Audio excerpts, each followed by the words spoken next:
My husband had the perfect divorce plan, but it backfired. When my husband asked for a divorce, everyone told me to fight for custody of our daughter. But instead, I shocked everyone by giving it to him. Jake and I had this perfect plan. He'd work his fancy corporate job, and I'd stay home with our daughter Mia. For 7 years, my whole world revolved around diapers, school lunches, and bedtime stories. I barely remembered who I was outside of being mom. Then one Tuesday night, Jake walked in still in his work clothes and dropped a bomb. He wanted a divorce. No warning, no fight. Just cold practice words. And the kicker? He had already thought it all through. Since I didn't have a job, he figured I'd just hand over Mia for stability. He even had the custody schedule mapped out, every other weekend and Wednesday nights for me. That's when it hit me. He had planned this for months while I was home holding everything together. At first, my mom and sister told me to fight. Any good mother would, they said. But here's the truth. I was exhausted. Burnt out after years of being the only one who knew Mia's shoe size, her allergies, her best friend's name, or where the thermometer was kept. Jake had never taken her to a doctor's appointment in his life, and now suddenly, he wanted to be dad of the year. So, in that lawyer's office, I shocked everyone. I agreed to Jake's plan. He'd have primary custody.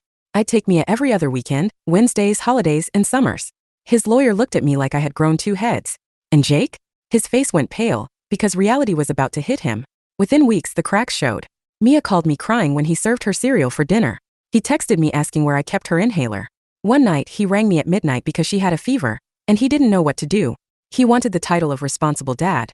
But not the sleepless nights, the forgotten permission slips, or the meltdowns before school. People judged me. My sister didn't speak to me for months. Even cashiers looked at me differently when I said my daughter lived with her dad. But what they didn't see were the Wednesdays where Mia sat across from me at dinner, actually talking, not glued to a screen. Or our weekend trips, where she hugged me so tight at drop-off because she knew those moments were ours. Jake remarried within a year, to a woman from his office. Let's just say she wasn't prepared either. Mia told me Christine cried the first time Mia wet the bed. And while Jake was busy building his new perfect family, Mia was thriving. Her grades improved. She joined soccer. She laughed more. She had 2 homes, but she finally had balance. Then Jake called me one night, asking if we could switch to 50-50 custody, for Mia's sake. I almost laughed. This had been his master plan from the start, to keep the image while I did the work. I told him no. If he wanted more time, he could ask Mia herself.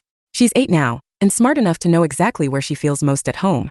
And for once in a long time, I finally feel at peace, because instead of clinging to what people thought a good mom should do, I chose the version of motherhood that gave Mia, and me, the life we actually needed.